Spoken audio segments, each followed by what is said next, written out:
1000 കുറ്റവാളികൾ രക്ഷപ്പെട്ടാലും ഒരു നിരപരാധി പോലും ശിക്ഷിക്കപ്പെടാൻ പാടില്ല എന്നതാണ് നമ്മുടെ നിയമം അല്ലെങ്കിൽ നമ്മുടെ നിയമവ്യവസ്ഥ. മനസ്സിലായില്ലേ? ഇതൊക്കെ കേൾക്കുമ്പോൾ എന്തോ നിഗൂഢതകൾ ഉള്ളതുപോലെ തോന്നുന്നു. ഇത് ഒരു ടീം ഇറങ്ങി കളിച്ചതാണെന്നും തോന്നുന്നു. കാരണം അദ്ദേഹം മുമ്പും പറഞ്ഞത് ഇതൊക്കെ തന്നെയാണ്, ഇപ്പോഴും പറയുന്നത് ഇതൊക്കെ തന്നെയാണ്. ഇപ്പൊ എല്ലാം പുറത്ത് വന്നുകൊണ്ടിരിക്കുകയാണ്. അതിന്റെ സത്യാവസ്ഥകൾ എന്താണെന്നൊക്കെ പുറത്ത് വന്നുകൊണ്ടിരിക്കുക. എന്താണ് ഇതിന്റെ സത്യാവസ്ഥ? എന്തൊക്കെയോ പ്രശ്നങ്ങളില്ലേ? നിങ്ങൾ തന്നെ ഈ വീഡിയോ കണ്ടിട്ട് പറയും ഇല്ലേ? എന്താണെന്ന് മനസ്സിലാവും. നിങ്ങൾ വീഡിയോ കണ്ടു നോക്ക്. ഒരു ലോങ് വീഡിയോ ആണ്, പക്ഷെ കൃത്യമായിട്ടൊന്ന് കണ്ടു നോക്ക്. എൻ്റെ പേര് മാർട്ടിൻ എന്നാണ്. നടി ആക്രമിച്ച കേസിൽ 2ാം പ്രതിയായിട്ട് തന്നെ 5 കൊല്ലത്തോളം റിമാൻഡ് ചെയ്തിട്ടായിരുന്നു. ഇപ്പോൾ സുപ്രീം കോടതി ബെയിലിൽ എനിക്ക് കിട്ടി. ഞാൻ പുറത്തിറങ്ങിയിരുന്നു. ഈ കേസുമായി ബന്ധപ്പെട്ട യഥാർത്ഥ സത്യങ്ങൾ, നടൻ ദിലീപിനെ ചതിക്കാൻ വേണ്ടി ഉണ്ടാക്കിയ കേസിലെ യഥാർത്ഥ സത്യങ്ങൾ എനിക്കറിയാം. അതിൻ്റെ പേരിൽ മാത്രം ഇത്രയും നാളെ എന്നെ ജയിലിലിട്ടായിരുന്നത്. നടൻ ലാലും, ഡയറക്ടർ ശ്രീകുമാർ മേനോനും, നടി മഞ്ജു വാര്യറും, രമ്യ നമ്പീശനും, ഭാവനയും ചേർന്ന് ദിലീപിനെ ചതിക്കാൻ വേണ്ടി ഉണ്ടാക്കിയ ഒരു കെണിയാണ് ഈ കേസ്. വണ്ടിയിൽ നടീനെ ആക്രമിച്ചു എന്ന് പറയപ്പെടുന്നത് വെറുതെ പറയുന്നത്. നടിയുടെ വീട്ടിൽ നിന്ന് തുടങ്ങി നടൻ ലാലിന്റെ വീട് വരെ ഞാനാണ് വണ്ടി ഓടിച്ചായിരുന്നത്. ഇതിന്റെ ഇടയിൽ എറണാകുളം നടൻ ലാലിന്റെ വീട്ടിൽ നിന്ന് പറഞ്ഞതനുസരിച്ച് നടൻ ലാലും എക്സിക്യൂട്ടീവ് പ്രൊഡ്യൂസർ അനൂപും പൾസർ സുനി എന്ന് പറഞ്ഞ വ്യക്തിയും ലാലിന്റെ അളിയൻ പ്രൊഡ്യൂസറും ഉണ്ടായിരുന്നു. ഇവർ ഇത്രയും പേരുടെ നേതൃത്വത്തിൽ ലാലിന്റെ വീട്ടിൽ നിന്നാണ് എന്നെ XEV വണ്ടിയിൽ നടിയുടെ വീട്ടിൽ പോയി കൊണ്ടുവരണം. പോരാത്തിന് നടി എന്തെങ്കിലും സഹായം ചോദിച്ചു കഴിഞ്ഞാൽ അത് ചെയ്തു കൊടുക്കണം എന്നും പറഞ്ഞു. പിന്നെ എക്സിക്യൂട്ടീവ് പ്രൊഡ്യൂസർ പറഞ്ഞു, നടിക്ക് നിന്റെ വീട്ടിൽ ചെന്ന് കഴിയുമ്പോൾ ഞങ്ങൾ പറഞ്ഞിട്ടുണ്ട് നിന്റെ മൊബൈൽ അവൾക്ക് ഉപയോഗിക്കാൻ കൊടുക്കണം എന്ന് പറഞ്ഞായിരുന്നു. പിന്നെ നടിയുടെ അമ്മയുടെ നമ്പർ എനിക്ക് തന്നിട്ട് പറഞ്ഞു, പാലിയേക്കര ടോൾ കഴിഞ്ഞതിന് ശേഷം മാത്രം നടിയുടെ വീട്ടിലേക്ക് അമ്മേനെ വിളിച്ചിട്ട് വീട്ടിലെ വഴി വെച്ച് പോയാൽ മതി എന്നും പറഞ്ഞ് ഫോൺ നമ്പർ തന്നെ എന്നെ അവിടെ നിന്ന് പറഞ്ഞു വിട്ടായിരുന്നു. ഞാൻ അവിടെ നിന്ന് ലാലിന്റെ വീട്ടിൽ നിന്ന് ഏകദേശം ഒരു 4:30-5 മണി ടൈമിൽ ഇറങ്ങി പാലിയേക്കര അവർ അതിന്റെ ഇടയ്ക്ക് ഞാൻ പോകണമെന്നതിന്റെ ഇടയ്ക്ക് ഇവർ ഇടയ്ക്കിടയ്ക്ക് എന്നെ വിളിച്ചായിരുന്നു. ഇതിനുശേഷം പാലിയേക്കര ടോൾ എത്തിയതിനു ശേഷം നടിയുടെ വീട്ടിലേക്കുള്ള വഴി എനിക്കറിയാത്ത കാരണം വിളിച്ചു ചോദിച്ച് വഴി അന്വേഷിച്ച് ഞാൻ ചെന്നു. നടിയുടെ വീടിന്റെ ഫ്രണ്ടിലെത്തി കഴിഞ്ഞപ്പോൾ വീണ്ടും ഗേറ്റ് തുറന്നിട്ടുണ്ടായിരുന്നു.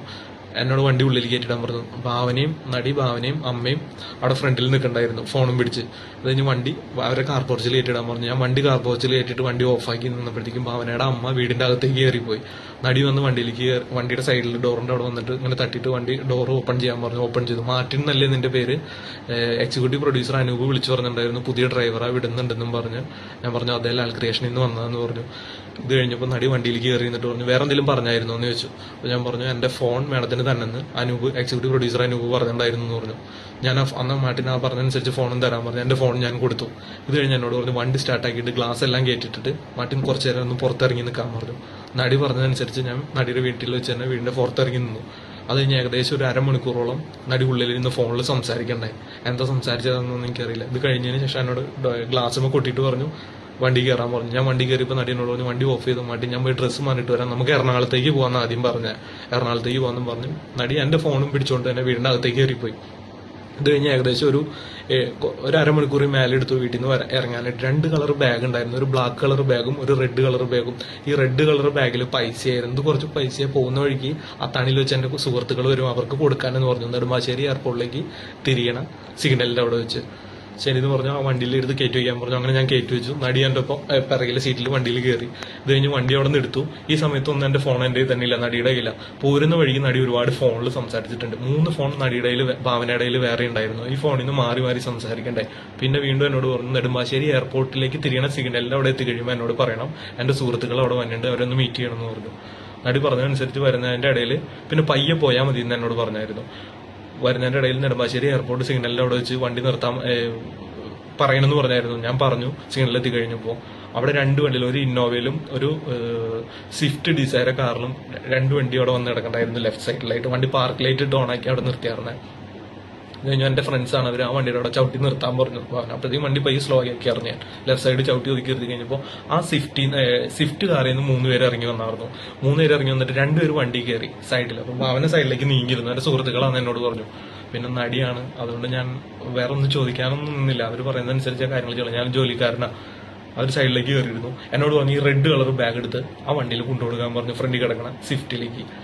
ഞാൻ ഈ റെഡ് കളർ ബാഗ് എടുത്തുകൊണ്ട് സ്വിഫ്റ്റിന്റെ ഡിക്കി തുറന്നിട്ടുണ്ടായി, അതിലേക്ക് വെച്ചു. വെച്ച വഴി വണ്ടി 2 എടുത്ത് പോയി. എവിടെയെന്നും പറഞ്ഞ് വണ്ടി എടുത്ത് പോയി. പിന്നെ നടൻ ലാലിന്റെ മകൻ ജീനും എക്സിക്യൂട്ടീവ് പ്രൊഡ്യൂസർ അനൂപും ഉണ്ടായിരുന്നു. ഇവർ രണ്ടുപേരും ആ സമയത്ത് വണ്ടിയിൽ കയറിയ. അത് കഴിഞ്ഞ് അവരായിട്ട് സംസാരിച്ചു. അത് കഴിഞ്ഞ് ഞാൻ ഈ ബാഗ് വെച്ചുകൊണ്ട് തിരിച്ചു വന്നു കഴിഞ്ഞപ്പോൾ എന്നോട് പറഞ്ഞു വണ്ടി കയറിക്കോളാൻ പറഞ്ഞു. വണ്ടി കയറി വണ്ടി വൈറ്റിലേക്ക് എടുക്കാൻ ആദ്യം പറഞ്ഞത്. വൈറ്റിലേക്ക് എടുത്ത് വണ്ടി വൈറ്റിലേക്ക് എടുക്കണം. എൻ്റെ ഇടയ്ക്ക് എന്നോട് പറഞ്ഞു ഇത് എൻ്റെ സുഹൃത്തുക്കളാന്ന് പറഞ്ഞു. അപ്പൊ നടന്റെ മകൻ ലാലിന്റെ മകൻ ജീനെയും എക്സിക്യൂട്ടീവ് പ്രൊഡ്യൂസറിനെ എനിക്കറിയാം. ഞാൻ കണ്ടിട്ടുണ്ട് അവിടെ ലാലിന്റെ സ്റ്റുഡിയോയിലുണ്ട്. വലിയ ബന്ധമില്ല, അവിടെ വർക്കുമായി ബന്ധപ്പെട്ട് കണ്ടിട്ടുണ്ട്. ഇത് കഴിഞ്ഞ് വണ്ടി എടുത്ത് എടപ്പള്ളിക്ക് എത്തണേന്റെ ഇടയ്ക്ക് വണ്ടി ഇവർ സംസാരിച്ചു. നടി മഞ്ജു വാര്യരുടെ ബോംബെയിലെ ഫ്ളാറ്റിന്റെ സെയിൽ എന്തായിന്ന് ചോദിച്ചു എന്നോടല്ല, ഇവര് തമ്മില് ഭാവനയോട് ചോദിക്കണം. അപ്പൊ പറഞ്ഞു എത്രയും പെട്ടെന്ന് നടക്കും, നമ്മൾ വിചാരിച്ച കാര്യങ്ങളൊക്കെ റെഡിയാകാണെങ്കിൽ എന്ന് പറഞ്ഞ് അവർ നിർത്തി. ഇത് കഴിഞ്ഞ് പാലാരിയുടെ പൈപ്പ് ലൈൻ എടപ്പള്ളി, എനിക്ക് കുറച്ച് ക്ലിയർ ആകുന്നില്ല, ഓർമ്മ ഒന്നുമില്ല. എടപ്പള്ളി വൈറ്റിലേക്ക് തിരിയാണ് അവിടെ വെച്ച് വണ്ടി വൈറ്റിലേക്ക് തിരിക്കാൻ പറഞ്ഞു. വൈറ്റിലേക്ക് തിരിച്ചു വന്നു കഴിഞ്ഞപ്പോൾ പാലാരിയുടെ പൈപ്പ് ലൈനിന്റെ അവിടെ വെച്ച് ഒരാളവിടെ ടൗലും കെട്ടി നിൽക്കണ്ടായിരുന്നു. മുഖത്തൊരു ടൗലും കെട്ടി വണ്ടി സൈഡാക്കാൻ എന്നോട് പറഞ്ഞു. അത് കഴിഞ്ഞ് എന്നോട് പറഞ്ഞു മാർട്ടിൻ ഇവിടെ ഇറങ്ങിക്കോ, അവിടെ നിന്ന് വണ്ടി അവരെടുത്തോളൂ പറഞ്ഞു. ആ കയറിയ വ്യക്തിയാണ് ഇപ്പൊ പൾസർ സുനി എന്നും പറഞ്ഞ ഈ കേസിൽ 1-ാം പ്രതിയായിട്ടുള്ളത്. അപ്പോഴാണ് ഞാൻ അയാളെ കാണാം. നടൻ ലാലിന്റെ കൂടെ പേഴ്സണൽ ഡ്രൈവറായിട്ട് അയാളെ ഞാൻ 2-3 പ്രാവശ്യം കണ്ടിട്ടുണ്ട്. അല്ലാതെ ഒരു ബന്ധവും ഞാൻ അയാളും തമ്മിലില്ല. ലാൽ ക്രിയേഷനിൽ വർക്ക് ചെയ്യുന്നതാണ് ഈ പൾസർ സുനി എന്ന് പറഞ്ഞ വ്യക്തി. ഇത് കഴിഞ്ഞ് അവിടെ നിന്ന് അനൂപും ഈ പൾസർ സുനിയും പിന്നെ എക്സിക്യൂട്ടീവ് പ്രൊഡ്യൂസർ അനൂപും ജീനും പൾസർ സുനിയും ഇവരും 3 പേരോട് വണ്ടി എടുത്ത് പോയി. എന്നോട് പറഞ്ഞു പിറകിലൊരു വണ്ടിയുണ്ട്, അത് നമ്മുടെ വണ്ടിയാണ്, മാറ്റി അതിൽ കയറി കുറച്ച് നേരം റെസ്റ്റ് ചെയ്യും, ഞങ്ങൾക്ക് കുറച്ച് സംസാരിക്കാനുണ്ടെന്ന് പറഞ്ഞു. ഇവർ വണ്ടി എടുത്ത് പോയി. പിറകിലുള്ള വണ്ടിക്കാരെ ഫോൺ അടിച്ചപ്പോൾ ഞാൻ അതിൽ കയറി. ഒരു കാരവാൻ വണ്ടിയായിരുന്നു എന്നാണ് എന്റെ കണക്കൂട്ടിലത്. അതിൽ TV ഫെസിലിറ്റികളൊക്കെ ഉണ്ടായി, കിടക്കാനുള്ള ബെഡ്, വാഷ് ബേസിൻ, മറ്റേ മുഖം നോക്കണ മിററൊക്കെ ഉണ്ടായിരുന്നു വണ്ടിയിൽ. പിന്നെ ഭയങ്കര സൗണ്ടിൽ പാട്ടും വെച്ചിട്ടുണ്ടായി, കളർ ലൈറ്റുകളും ഉണ്ടായിരുന്നു. അതിൽ ഡ്രൈവർ ഫോൺ അടിച്ച് വണ്ടി കയറാൻ പറഞ്ഞു. ഞാൻ വണ്ടി കയറി. ഇത് കഴിഞ്ഞ് ഏകദേശം കുറെ നേരം കറങ്ങിയതിന് ശേഷം, 1 മണിക്കൂർ മേലെങ്ങാണ്ട് കറങ്ങിയതിന് ശേഷം കാക്കനാട് ആപ്പിൾ ടവർ എന്ന് പറഞ്ഞൊരു ഫ്ലാറ്റ് ഉണ്ട്, അവിടെ കൊണ്ടുവന്ന് വണ്ടി എന്നോട് നിർത്തിയിട്ട് പറഞ്ഞ് ഇറങ്ങിക്കോളാൻ പറഞ്ഞു. അപ്പൊ ഞാൻ ചോദിച്ചു ഞാൻ എന്തിനാ ഇവിടെ ഇറങ്ങണേ, എവിടേക്ക് കൊണ്ടുപോയി എന്നെ, എനിക്ക് ഒരു പിടിയില്ല, കാര്യങ്ങളൊക്കെ ഇങ്ങനെ അയാളോട് തർക്കിച്ച് വെച്ചു. നീ പറയുന്നിട്ടാ നീ മേഡം വാനോട് അവിടെ ഉണ്ട്, നീ ഇറങ്ങിക്കോളാൻ പറഞ്ഞു. ഞാൻ ഒരു നിർദ്ദേശം ഞാൻ വണ്ടിയിൽ നിന്ന് ഇറങ്ങി. ഞാൻ ഇറങ്ങി ചെല്ലുമ്പോൾ ജീൻ പോളും എക്സിക്യൂട്ടീവ് പ്രൊഡ്യൂസർ അനൂപും പൾസർ സുനിയുടെ ഏറ്റവും അറ്റത്ത് ഭാവന ഇരിക്കുന്നത്, അതിന്റെ സൈഡിൽ പൾസർ സുനി ഇരിക്കുന്നത്, അതിന്റെ അപ്പുറത്ത് ജീനും എക്സിക്യൂട്ടീവ് പ്രൊഡ്യൂസർ അനൂപും ഉണ്ടായി. അവർ രണ്ടുപേരും ഇറങ്ങി. ഭാവന എനിക്ക് നേരെ ഇരുന്നു. ഭാവനയുടെ പുറത്ത് കൈയിട്ട് ഇങ്ങനെ ഇരിക്കാറുന്നു പൾസർ സുനി ആ സമയത്ത്. ഇത് കഴിഞ്ഞ് എന്നെ കണ്ടുകഴിഞ്ഞപ്പോൾ എനിക്ക് നേരെ എന്നിട്ട് ഡ്രസ്സ് ഇങ്ങനെ നേരെ ഇട്ടു. ഇത് കഴിഞ്ഞ് എന്നോട് പറഞ്ഞു വണ്ടി കയറാൻ പറഞ്ഞു. അപ്പൊ ഈ അനൂപും ഈ ജീൻ പോളും വണ്ടിയിൽ നിന്ന് ഇറങ്ങി. എന്നോട് പറഞ്ഞു പാലാരിവട്ടത്തേക്ക് വണ്ടി എടുക്കാൻ പറയണം. ഞാൻ വണ്ടി എടുത്തു, നടി പറയുന്നതനുസരിച്ച് ഞാൻ വണ്ടി എടുത്തു. ഈ സമയത്തൊക്കെ എന്റെ മൊബൈലൊക്കെ ആ സമയത്തൊക്കെ ഭാവനയുടെ ഇല്ല. ഞാൻ വണ്ടി എടുത്ത് പാലാരിവട്ടത്ത് പോണതിന്റെ ഇടയ്ക്ക് അവർ സംസാരിച്ചു. സുനി പറഞ്ഞതൊക്കെ ഓർമ്മയുണ്ടല്ലോ, എല്ലാ കാര്യങ്ങളും നമ്മൾ ഗോവയിൽ വെച്ച് പ്ലാൻ ചെയ്തോണായിരിക്കണം, ഒന്നിലൊരു മാറ്റം ഉണ്ടാകരുത്. ലാലേട്ടന്റെ അടുത്തും രമ്യ നമ്പീശിന്റെ അടുത്തും മഞ്ജുവിന്റെ അടുത്തും ശ്രീകുമാറിന്റെ അടുത്തും ഞാൻ സംസാരിച്ചിട്ടുണ്ട്, എല്ലാ സപ്പോർട്ടും അവർ ചെയ്തോളും. പിന്നെ പറഞ്ഞു എനിക്ക് അവനെ തകർക്കണം, അത്രമാത്രം വാശി എനിക്കിരിക്കുന്നുണ്ട്. സിനിമ ഫീൽഡിൽ നിന്ന് അവനെ ഔട്ടാക്കണം. എല്ലാം കഴിഞ്ഞ അവസാനം കരഞ്ഞവൻ എന്റെ കാല് പിടിച്ചു വരും, ആ ഒരു അവസരത്തിന് വേണ്ടി ഞാൻ കാത്തിരിക്കണേ എന്നുള്ള കാര്യങ്ങളൊക്കെ ഭാവന പൾസർ സുനിയോട് പറയണം. പൾസർ സുനി ഒക്കെ മൂളി കേൾക്കുന്നുണ്ട്. ഇത് കഴിഞ്ഞിട്ട് സിനിമ ഫീൽഡിൽ നിന്ന് എനിക്ക് അവനെ ഔട്ടാക്കണം, സാമ്പത്തികമായിട്ട് തന്നെ അവനെ തകർക്കണം, എല്ലാത്തിന്റെ അവസാനം അവൻ എന്നുള്ള വാക്കാണ്. അതുകൊണ്ട് എനിക്ക് അവനെ തകർക്കണം, കരഞ്ഞ് എൻ്റെ അടുത്ത് വരും, കാല് പിടിച്ച്, ആ ഒരു അവസരത്തിന് വേണ്ടി ഞാൻ കാത്തിരിക്കണേ എന്നൊക്കെ ഒരുപാട് പേര് സംസാരിച്ചു. പിന്നെ പറഞ്ഞു സുനിക്ക് വേണ്ട എല്ലാ സഹായങ്ങളും ബഷീറിക്കയും ലാലും എല്ലാവരും ചെയ്തോളും. പിന്നെ ജയിലിൽ നിന്ന് ഫോൺ ചെയ്യുമ്പോഴായാലും ലെറ്റർ എഴുതുമ്പോഴായാലും ഭീഷണിയുടെ സ്വരം ഉണ്ടായിരുന്നു, പ്രത്യേകം ശ്രദ്ധിക്കണം നാദൃശ്യനെയും ആ പുണ്യനെയും വിളിക്കുമ്പോൾ. ഇതിങ്ങനെ എടുത്തു പറയണ്ടായി. ഇപ്പോഴൊന്നും എനിക്ക് കാര്യങ്ങൾ മനസ്സിലാകണ്ടായിരുന്നില്ല എന്തിനുള്ള ഇതായിരുന്നു എന്നുള്ളത്. എന്റെ ജീവിതത്തിൽ ഇന്നവർ എന്റെ പേരിൽ ഒരു കേസ് പോലും ഉണ്ടായിട്ടില്ല. ആദ്യമായിട്ട് ഒരു കേസ് വന്നേക്കണം, പെറ്റി കേസ് പോലും ഉണ്ടായിട്ടില്ല. ഇത് കഴിഞ്ഞ് പാലാരിയുടെ പൈപ്പ് ലൈൻ എത്തിക്കഴിഞ്ഞപ്പോൾ ഭാവന വണ്ടി നിർത്താനോട് പറഞ്ഞു. ഞാൻ വണ്ടി നിർത്തി. സുനി ഭാവന തമ്മിൽ കെട്ടിപ്പിടിച്ചിട്ട് ചുണ്ടോട് ചുണ്ട് ചേർത്ത് കിസ് ചെയ്തിട്ട് അവർ ഇറങ്ങി. എന്നിട്ട് കൈ കൊണ്ട് ഒരു ആക്ഷനൊക്കെ ഇങ്ങനെ കാണിച്ചിട്ട് സുനി ഇറങ്ങിപ്പോയി. സുനി ഇറങ്ങി പോണേക്കും എന്നെ പറഞ്ഞു, ഡോറ് തുറക്കണേക്കും എന്ന് പറഞ്ഞു, ഈ ഡ്രൈവർ ഒരു പ്രശ്നമാവില്ലോ എന്ന് പറയണം. അപ്പൊ ഭാവന പറഞ്ഞു ഒരു പ്രശ്നമില്ല, അവന്റെ കാര്യം ഞാൻ ഏറ്റു എന്ന് പറഞ്ഞു.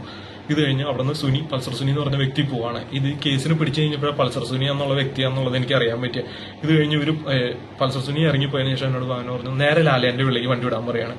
ഞാൻ ഭാവന പറഞ്ഞതനുസരിച്ച് ലാലിന്റെ വീട്ടിലേക്ക് വണ്ടി വിട്ടു. പോണ വഴിക്ക് നടി എന്നോട് പറഞ്ഞു, മാർട്ടി ഇപ്പം നടന്നതും കണ്ടതുമായ ഒരു കാര്യം നീ ആരോടും പറയാൻ നിൽക്കണ്ട, എന്നെക്കാളും വലിയ ശക്തികളാണ് അവര്, ഭരണപക്ഷത്തായാലും എല്ലാ രീതിയിലും നല്ല അധികാര കേന്ദ്രത്തിലിരിക്കുന്നവരേക്കും നല്ല ബന്ധത്തിലാണ്. നീ ലാലേന്റെ വീട്ടിൽ ചെന്ന് കഴിയുമ്പോൾ ലാലേട്ടൻ എന്താ പറയണേ അതനുസരിച്ച് കേട്ടാൽ മാത്രം മതി, വേറെ ഒന്നും ചെയ്യണ്ട. പിന്നെ എന്തെങ്കിലും ഒരു ബുദ്ധിമുട്ട് ഉണ്ടായി കഴിഞ്ഞാൽ മാറ്റി നിന്റെ വീട്ടുകാർക്കും നിനക്ക് ഉൾപ്പെടെ ബുദ്ധിമുട്ടുകളാണ്, നീ ഒരു കാര്യം ആരോടും പറയണ്ട. അവിടെ ചെന്ന് കഴിയുമ്പോൾ ലാലേട്ടൻ എന്താ പറഞ്ഞത് അതനുസരിച്ച് കേട്ടാൽ മതി. മാർട്ടിന്റെ ഫോൺ ഇതങ്ങോട്ട് പോയി എന്ന് വിചാരിച്ചേക്കാൻ പറഞ്ഞു, ലാലേണ്ണെ ഏൽപ്പിച്ചേക്കാൻ അങ്ങനെയും പറഞ്ഞു. അതിന്റെ ഇടയിൽ ഇത് കഴിഞ്ഞ് നടി ലാലൻ, ഞാൻ ലാലിന്റെ നടൻ ലാലിന്റെ വീട്ടിലേക്ക് വണ്ടി ഗേറ്റിന്റെ അവിടെ എത്തി കഴിഞ്ഞപ്പോൾ വണ്ടി കുറച്ചുകൂടി അവിടെ കയറ്റിട്ട് പറഞ്ഞു, വണ്ടി നിർത്താൻ പറഞ്ഞു. നിർത്തി. പറഞ്ഞ ഗവൺമെന്റിൽ ഒരു കാര്യം ആരോടും പറയണ്ട, മാറ്റി എവിടെയായിരുന്നാലും അവരുടെ ശ്രദ്ധ ഉണ്ടാവും മാറ്റിന്റെ മേലെ, അതുകൊണ്ട് ഒന്നും ആരോടും പറയണ്ട. പിന്നെ ലാലേട്ടൻ എന്താ പറയണത് അതനുസരിച്ച് കാര്യങ്ങൾ പറഞ്ഞാൽ മാത്രം മതി എന്ന് പറഞ്ഞു. എന്നിട്ട് വണ്ടി ഉള്ളിൽ കയറ്റിടാൻ പറഞ്ഞു. സിറ്റൗട്ടിലേക്ക് വണ്ടി കയറ്റിട്ടു. വണ്ടി കയറ്റിട്ടിരുന്നപ്പോൾ ലാല് ഡോറിന്റെ ഫ്രണ്ടിൽ നിൽക്കണ്ടായിരുന്നു. ഡോറ് അങ്ങനെ പുറത്തുനിന്ന് ക്ലോസ് ചെയ്തിട്ട് പുറത്ത് പകുതി തുറന്നിട്ടിട്ട് ഭാവന കണ്ടുപിടി ഭാവന ഓടിച്ചെന്ന് ലാലിനെ കെട്ടിപ്പിടിച്ച് അവര് അങ്ങോട്ട് ചെറുതായിട്ട് ഹഗ്ഗൊക്കെ ചെയ്ത് ഉമ്മയൊക്കെ വെച്ചെന്ന് കൊണ്ട് അവളത് ശ്രദ്ധിച്ചില്ല. അപ്പോൾ ഞാനാകെ ടെൻഷനിലായിരുന്നത് എന്താണെന്നൊന്നും മനസ്സിലാകണില്ല. അത് കഴിഞ്ഞ് ലാല് ഭാവനെ വീണ്ടും ഉള്ളിൽ കയറ്റിട്ട് ഡോർ ക്ലോസ് ചെയ്തിട്ട് ഇങ്ങനെ അടുത്തേക്ക് വന്നിട്ട് മാർട്ടിൻ ഇങ്ങനെ ഇറങ്ങി വരാൻ പറഞ്ഞു. ഞാൻ ഇറങ്ങി ചെന്ന വഴി പറഞ്ഞു, മാർട്ടിൻ ഇപ്പൊ കണ്ടതും കേട്ടതുമായി ഒരു കാര്യം ആരോടും പറയരുത്. പറഞ്ഞു കഴിഞ്ഞാൽ മാർട്ടിനെ ഞാൻ കൊന്നു കളയും, ഒരു തെളിവ് പോലും ഇല്ലാണ്ട് നശിപ്പിച്ച് കളയും, വീട്ടുകാരെയും ഞാൻ ഉപദ്രവിക്കും, അത് നീ മറക്കണ്ട. നീ എവിടെയായിരുന്നാലും എന്റെ ആൾക്കാർ നിന്നെ വാച്ച് ചെയ്യാനുണ്ടാവും, അതുകൊണ്ട് നീ ഒരു കാര്യം ആരോടും പറയണ്ട. പിന്നെ ആരെന്ത് ചോദിച്ചാലും നടൻ ദിലീപും കാവ്യമാധവനും ഒരു ഹോട്ടൽ റൂമിൽ കാണാൻ പാടില്ലാത്ത സാഹചര്യത്തിൽ നടി ഭാവന കണ്ടു. ഈ വിവരം ഭാവന ദിലീപിന്റെ ഭാര്യ മഞ്ജു വാര്യരെ വിളിച്ചറിയിച്ചു. ഇതുള്ള വ്യക്തിവൈരാഗ്യം കാരണം ദിലീപിന് ഭാവനോട് വൈരാഗ്യമായി. ഈ വൈരാഗ്യത്തിന്റെ പുറത്ത് ഭാവനയെ ഉപദ്രവിക്കാൻ ദിലീപ് പൾസർ സുനി എന്ന് പറഞ്ഞ വ്യക്തിക്ക് കൊട്ടേഷൻ കൊടുത്തു എന്ന് മാത്രം നീ പറഞ്ഞേക്കാം, വേറെ ഒരു കാര്യം നീ പറയണ്ട. എല്ലായിടത്തും എന്റെ ആൾക്കാരുണ്ട്, നിന്റെ വായന്ന് വീണ കാര്യങ്ങളൊക്കെ ശ്രദ്ധിക്കുക ആൾക്കാരുണ്ടാവും.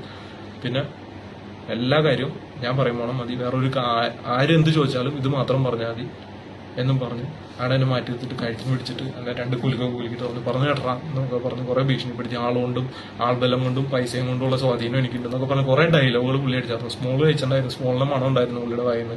ഇത് കഴിഞ്ഞ് എന്റെ ഒരു 3 വെള്ള പേപ്പർ ഒപ്പിടിച്ച് വാങ്ങിച്ചായിരുന്നു. ഇത് നീ എന്റെ ലക്ഷങ്ങൾ വാങ്ങിച്ചങ്ങളെ തെളിവാന്നും പറഞ്ഞുകൊണ്ട് അപ്പോഴും ഞാൻ ചോദിക്കുന്നത് സാറേ എന്താ ഇപ്പൊ തന്നെ എന്റെ മോമ്പിക്കായിട്ട് അടിച്ചു. പിന്നെ കുറെ കഴിഞ്ഞ് കഴിഞ്ഞപ്പോൾ ഒരു 5 മിനിറ്റോളം കഴിഞ്ഞ് കഴിഞ്ഞപ്പോൾ അവിടെ പ്രൊഡ്യൂസർ ആൻഡോ ജോസഫും വേറൊരു 3-4 പേര് അവിടെ ഉണ്ടായിരുന്നു. ആരൊക്കെയാണെന്ന് എനിക്ക് വ്യക്തമല്ല, കണ്ടു കഴിഞ്ഞാൽ എനിക്കറിയാം. ഒരു 3-4 മിനിറ്റിന് ശേഷം ലാല് ഫോൺ എടുത്ത് DGP ലോകനാഥ് ബെഹ്റയെ വിളിച്ചിട്ട് സാറേ ആ ഡ്രൈവർ വേന് ഓടി ഉണ്ടെന്ന് മാത്രം പറയണേ, ഞാൻ കേട്ടായിരുന്നു കുറച്ച് നീങ്ങിന്ന്. എന്നിട്ട് ഫോൺ കട്ട് ചെയ്തു. ഇത് കഴിഞ്ഞപ്പോൾ അവിടെ യതീഷ് ചന്ദ്ര എന്ന് പറഞ്ഞ അസിസ്റ്റന്റ് കമ്മീഷണർ അങ്ങാണ്ടായിരുന്നു പുള്ളി. അന്ന് വന്നിട്ട് വണ്ടി ഇന്നോവയിലെ വന്നായിരുന്നു, യൂണിഫോം ഒന്നും ഇല്ലാണ്ട് വന്ന് എന്നെ മാറ്റി നിർത്തിക്കൊണ്ട് ചോദിച്ചു എന്താണ് മാറ്റി സംഭവിച്ചത്, എന്താണ് കാര്യങ്ങൾ. അപ്പൊ ഞാൻ ഈ കാര്യങ്ങൾ തന്നെ പറഞ്ഞുകൊണ്ടിരുന്നു. പുള്ളി ഇതൊന്നും ക്ലിയർ അല്ല, മാറ്റിന്റെ ഫോൺ ഓടിയാൽ നിൽക്കുന്നത്. ഞാൻ പറഞ്ഞു എന്റെ ഫോൺ അടിയിട്ടില്ല, അപ്പൊ അങ്ങനെയല്ല. അപ്പൊ അവര് പുള്ളി അത് വിശ്വസിക്കാത്ത രീതിയിൽ മാറ്റിങ്ങോട്ട് വന്നേ, മാറ്റിന്റെ ഒരു മൊഴി എടുത്തിട്ട് വിട്ടേക്കാം എന്ന് പറഞ്ഞു. അന്നേപ്പം ഞാൻ പറഞ്ഞു എന്റെ അമ്മ പാളാണ്ട് കിടക്കാൻ, എനിക്ക് ആശുപത്രി കൊണ്ടുപോകണമെന്ന് പറഞ്ഞിട്ട് എക്സ്ട്രാ എടുത്തേക്കണം ഓട്ടോ എന്ന് ചെയ്യാൻ. അന്ന് രാത്രി ഞാൻ പോകാനിരുന്നതല്ല. അങ്ങനെ പറഞ്ഞു പുള്ളി പറഞ്ഞു മാറ്റിന്റെ മൊഴി മാത്രം വെറുതെ എഴുതിയെടുക്കുള്ളൂ, എന്നിട്ട് മാറ്റിനെ വിട്ടേക്കാന്നും പറഞ്ഞു. അങ്ങനെ തൃക്കാക്കര സ്റ്റേഷനിലേക്ക് എന്നെ കൊണ്ടുപോകണേ. അവിടെ ഇരുത്തി കഴിഞ്ഞപ്പോൾ പുള്ളിയുടെ ജീപ്പിൽ കയറ്റിട്ട് പുള്ളിയുടെ ഇന്നോവയിലെ വണ്ടിയിൽ കയറ്റിട്ട് ലാലിന്റെ വീടിന്റെ പടി വരെ ആക്കി കഴിഞ്ഞപ്പോൾ അവിടെ വേറെ പോലീസ് ജീപ്പ് വന്നു. അവിടെ നിന്ന് തന്നെ അവരുടെ വണ്ടിയിൽ കൊണ്ടുപോയി തൃക്കാക്കര സ്റ്റേഷനാണെന്ന് തോന്നുന്നത്, എനിക്ക് ഓർമ്മ കിട്ടുന്നില്ല. അവിടെ കൊണ്ടുപോയി രാത്രി സെല്ലൊക്കെ അടച്ചു കൂട്ടിട്ടിട്ട് ഒരു 3 പേര് വന്നായിരുന്നു. അവരെന്നെ ഒരു റൂമിലേക്ക് മാറ്റി കൊണ്ടുപോയിട്ട് പറഞ്ഞു എനിക്ക് മുഖങ്ങൾ കണ്ടറിയാം, പേരുകൾ അറിയില്ല, യൂണിഫോം ഒന്നും ഉണ്ടായില്ല. എന്നെ ഒരുപാട് ഉപദ്രവിച്ചു. വന്നിട്ട് എന്നോട് പറഞ്ഞു ഉപദ്രവിക്കുന്ന ഇടയ്ക്ക് പറഞ്ഞിട്ടുണ്ടായിരുന്നു ലാല് പറഞ്ഞത് എനിക്ക് ഓർമ്മയുണ്ടല്ലോ, വെറുതെ അവരായിട്ട് മുട്ടാണ് നിൽക്കുന്നത്, അവർ പറയുന്ന കാര്യങ്ങൾ അങ്ങനെ അനുസരിച്ചേക്കാം, അവര് മേളിലൊക്കെ നല്ല പിടിപാടുള്ളവരാ, വെറുതെ ജീവൻ കളയാൻ നിൽക്കണ്ട, എവിടെയായിരുന്നല്ലോ അവരുടെ ആൾക്കാരെല്ലാം അവിടുത്തും. അതും പറഞ്ഞ് ഒരുപാട് ഉപദ്രവിച്ചു. ഒരുപാടെന്ന് പറഞ്ഞു കഴിഞ്ഞാൽ എന്നെ ഒരുപാട് ഉപദ്രവിച്ചു. അത് പറഞ്ഞറിയിക്കാൻ പറ്റാത്ത രീതിയിൽ ഉപദ്രവിച്ചു. എന്നെ നാഭി തുടങ്ങി എല്ലായിടത്തും നല്ല രീതിയിൽ എന്നെ ഉപദ്രവിച്ചു. അതായത് അവരതിന്റെ ഇടയ്ക്ക് പറയുന്നുണ്ട് ചതവ് മാത്രം വന്നാൽ ഈ പാടുകൾ വരെടുത്ത് വെളുത്ത ശരീരമായതുകൊണ്ട് കോടതിയിൽ ഹാജരാക്കും. അപ്പൊ എനിക്ക് അറിയില്ല എന്താ കാര്യങ്ങളൊന്നും, കോടതി പോലും പറയാനുള്ള ഒരു ഇത് എനിക്ക് അറിയില്ലായിരുന്നു. കേസ് എന്റെ പേരിൽ ആദ്യമായിട്ട് കോടതിയിൽ ഹാജരാക്കുമ്പോൾ പാടൊന്നും കാണരുത്, മെഡിക്കലിൽ കൊണ്ടുപോകുമ്പോൾ ഉള്ളിൽ ചട്ടം കിടാവുന്ന രീതിയിൽ നല്ല ഇത് കൊടുക്കാൻ പറയണ്ട, ഒരു 3 പേര് ഇരുന്ന്. പിന്നെ അവര് ലാല് പറഞ്ഞതനുസരിച്ച് ചെയ്തേക്കാം, മെനക്കെടുത്തരുത്, ഞങ്ങളുടെ കൈക്ക് പണി ഉണ്ടാക്കരുത് എന്നൊക്കെ പറഞ്ഞ് ഒരുപാട് ഭീഷണിപ്പെടുത്തി. അവിടെ നിന്ന് പിന്നെ തന്നെ വേറെ അവിടെ തന്നെ കാറില് മുഖത്തും അപ്പഴത്തോണെങ്കിൽ മുഖത്തും മൂടിയിട്ടായിരുന്നു, കയ്യിൽ വിലങ്ങും വെച്ചിട്ടുണ്ടായിരുന്നു. കയ്യിൽ പിറകിലേക്ക് കെട്ടിയ വിലങ്ങ് വെച്ചായിരുന്നു തോന്നുന്നത്. അത് കഴിഞ്ഞ് എന്നെ ആലുവയിലൊരു AV ജോർജ് എന്ന് പറഞ്ഞ ഒരു DSP കമ്മീഷണർ എനിക്ക് അറിയില്ല, ആളുടെ ഓഫീസിലും ഉണ്ടായി. അവിടെ നിന്ന് എന്നെ വേറൊരു വീട്ടിലേക്കും ഉണ്ടായിരുന്നു. ഈ വീട്ടിലിട്ടും ഒരുപാട് എന്നെ ഉപദ്രവിച്ചു. കുറെ കാര്യങ്ങൾ എന്നോട് ഇങ്ങനെ തന്നെ പറഞ്ഞ ഗവൺമെന്റിലോ ദിലീപ് വന്ന കൊട്ടേഷൻ എന്ന് മാത്രം വന്നേക്കാം. അവിടെ ഒരുപാട് ഉപദ്രവിച്ച ഉദ്യോഗസ്ഥരല്ല, 4 പേര് 3 പേര് ഇടയ്ക്കിടയ്ക്ക് മാറി വന്ന് എന്നെ ഒരുപാട് ഉപദ്രവിച്ചു എന്ന് പറഞ്ഞത് പറഞ്ഞറിയിക്കാൻ പറ്റാത്ത രീതിയിൽ ഉപദ്രവിച്ചു. എന്റെ ഈ വിരൽ ഇപ്പോഴും ഭയങ്കര ബെൻഡായിട്ടിരിക്കണം. പിന്നെ എന്ന് പറഞ്ഞാൽ എനിക്ക് ഇന്റേണൽ പ്രശ്നങ്ങൾ ഒരുപാടുണ്ട്. ഞാൻ ഇതുവരെ ഹോസ്പിറ്റലിൽ പോലും പോയിട്ടില്ല. ഇപ്പൊ ഇറങ്ങിയിട്ട് 1.5 മാസം 2 മാസത്തോളമായി. ഇപ്പൊ സഹായിക്കാനും കാര്യങ്ങളൊന്നും ഒരാളില്ല. ഈ യഥാർത്ഥ സത്യങ്ങൾ എനിക്ക് പുറത്തറിയിക്കണമെന്നുണ്ട്. ഇത് കഴിഞ്ഞതിന് ശേഷമാണ് എന്നെ അവിടുന്ന് റിമാൻഡ് ചെയ്യണം. ഈ കാര്യങ്ങളൊക്കെ ഞാൻ ഒരുപാട് നാൾ മനസ്സിലിട്ട് ഇങ്ങനെ കാൽക്കുലേറ്റ് ചെയ്ത് അങ്കമാലി കോടതിയിൽ ഞാൻ ആദ്യം മൊഴി കൊടുക്കാൻ പോയി. അന്ന് ലാലിന്റെ ഈ പറഞ്ഞ പ്രൊഡ്യൂസർ അല്ല ഫിനാൻസ് മാനേജർ പറഞ്ഞ ജോസേനും അവരുടെ കൂടെയുള്ള കുറച്ച് പേരുണ്ട്. എന്തും ലാലിന്റെ എന്താ പറയാ എന്തെങ്കിലും കാര്യങ്ങൾക്ക് ഗുണ്ടായിസും കാര്യങ്ങളൊക്കെ കാണിക്കാൻ നടക്കുന്ന കുറച്ച് പിള്ളേരുണ്ട്. കഞ്ചാവും കാര്യങ്ങളൊക്കെ അടിച്ചിട്ട് ഒരു 10-15 പിള്ളേരോളം ഉണ്ട്. എപ്പോഴും വണ്ടിയിൽ 3-4 വണ്ടിയായിട്ട് നടക്കുന്നുണ്ട്. ഇവരൊക്കെ അന്ന് അങ്കമാലി കോടതിയിൽ വന്നായിരുന്നു. അവരൊക്കെ അവിടെ വന്ന് ഭീഷണിപ്പെടുത്തി. അന്ന് എനിക്ക് കേസിന്റെ കാര്യങ്ങളൊന്നും അറിയില്ല. അവരുടെ ജീവിതത്തിൽ ആദ്യമായിട്ട് കേസായതുകൊണ്ട് എങ്ങനെ പ്രതികരിക്കണം അല്ലെങ്കിൽ എങ്ങനെ സംസാരിക്കണം അറിയില്ല. ഇവരെ കണ്ടപ്പോഴും പിന്നെ പോലീസുകാരുടെ ഡയലോഗ് ഉണ്ടായി, മാധ്യമങ്ങളുണ്ട് ഒരു കാര്യം നീ പറയാൻ നിൽക്കണ്ട, അതാണ് ബാക്കി സുനി നടത്തിക്കോളും, നീ ഒന്നും മാധ്യമങ്ങളോട് സംസാരിക്കാൻ നിൽക്കണ്ട എന്നൊക്കെ പറഞ്ഞിട്ട് പോലീസുകാരുടെ ഭാഗത്തുനിന്നും ഇവരിങ്ങനെ നോക്കി നിൽക്കാറുണ്ട് 10-15 പേര്. അപ്പൊ എന്റെ അപ്പച്ചനും അമ്മയും വന്ന് അവിടെ നിൽക്കുന്നുണ്ട്. ഇനി അവരെ ഉപദ്രവിക്കുകയോ എന്നുള്ള പേടികളൊക്കെ എനിക്കുണ്ടായി. ഞാൻ അതുകൊണ്ട് ഒന്നും മിണ്ടിയില്ല. ഇത് കഴിഞ്ഞ് കോടതിയിൽ എനിക്ക് ബഹുമാനോടെ കോടതി മുമ്പാകെ രഹസ്യമായിട്ട് മറ്റാരും കേൾക്കാതെ പറയാനുണ്ട്, എന്റെ ജീവന് ഭീഷണിയുണ്ട് ലാലിന്റെ അടുത്തുനിന്നും നടൻ ലാലിന്റെ അടുത്ത് എന്റെ ജീവന് ഭീഷണി ഉണ്ടെന്ന് പറഞ്ഞുകൊണ്ട് ഞാൻ കോടതിയിൽ സങ്കടം പറഞ്ഞു. കോടതി പറഞ്ഞു എന്താ പറയാനുള്ളതെന്ന് ചോദിച്ചു. ഞാൻ പറഞ്ഞു എനിക്ക് മറ്റാരും കേൾക്കാതെ ബഹുമാനന്റെ കോടതി മുമ്പാകെ പറയാനുള്ളതെന്ന് പറഞ്ഞപ്പോൾ എന്റെ അപ്പച്ചനെയും എന്റെ കേസ് എടുത്താർന്ന ആദ്യത്തെ വക്കീലിനെയും മാത്രം ഇട്ടുകൊണ്ട് അങ്കമാലി കോടതിയുടെ ഷട്ടർ അടച്ചുകൊണ്ട് പറയാനുള്ളത് പറയാൻ പറഞ്ഞു. ഞാനപ്പോൾ ഈ സത്യസന്ധമായ ഈ കാര്യങ്ങൾ എല്ലാം ഞാൻ പറഞ്ഞു കഴിഞ്ഞപ്പോൾ എന്നോട് കോടതി പറഞ്ഞു ഇത് എഴുതി തരാൻ പറ്റുമെന്ന് ചോദിച്ചു. ഞാൻ പറഞ്ഞു എഴുതി തരാമെന്ന് പറഞ്ഞു. അങ്ങനെ എന്നെ മണിക്കൂറുകളോടെ അവിടെ ഇരുത്തി എഴുതിയെടുത്തു. ജയിലിൽ നിന്ന് നേരിട്ട് കൊണ്ടുവന്ന് എഴുതിയെടുത്തതിന് ശേഷം എനിക്ക് ജയിലിൽ ഭയങ്കര സുരക്ഷ ഏർപ്പാടാക്കിയിട്ടുണ്ടായിരുന്നു. അവിടെ നിന്ന് ഇറങ്ങണ വരെ എനിക്കൊരു ബുദ്ധിമുട്ടുണ്ടായിരുന്നില്ല. ഈ കാര്യങ്ങളൊക്കെ വിചാരണ കോടതി ഇപ്പൊ കുറ്റപത്രം കൊടുത്താലും ഇപ്പൊ മജിസ്ട്രേറ്റ് കോടതിക്ക് ഇടപെടുന്നതിന് പരിധിയുണ്ട്. ഇത് വിചാരണ കോടതിയാണ് ഇതിന്റെ കാര്യങ്ങൾ തീരുമാനിക്കണം. ഇത് കേസിന്റെ മെറിറ്റ് ഭാഗങ്ങളാ മാട്ടിന് വക്കീലിനെ കൊണ്ട് അവിടെ പറയിപ്പിച്ചാൽ മതി. ഈ കാര്യങ്ങൾ ഞാൻ സീൽ വെച്ച കവറിൽ അങ്ങോട്ട് ഫോർവേഡ് ചെയ്യാന്ന് പറഞ്ഞു. എന്നിട്ട് അതിന്റെ കോപ്പി വക്കീലിന് കൊടുക്കാന്ന് പറഞ്ഞത് കിട്ടില്ല എന്നൊന്നും എനിക്കറിയില്ല. ഈ സാധനം ഇപ്പൊ പൂഴ്ത്തി വെച്ചേക്കാണ് അവര്. യഥാർത്ഥത്തിൽ ദിലീപ് അറസ്റ്റ് ആയി കഴിഞ്ഞപ്പോഴാണ് ദിലീപ് എന്നുള്ള നടനെ തകർക്കാൻ വേണ്ടി ഉണ്ടാക്കിയ കേസാണിത് എന്നുള്ളത്.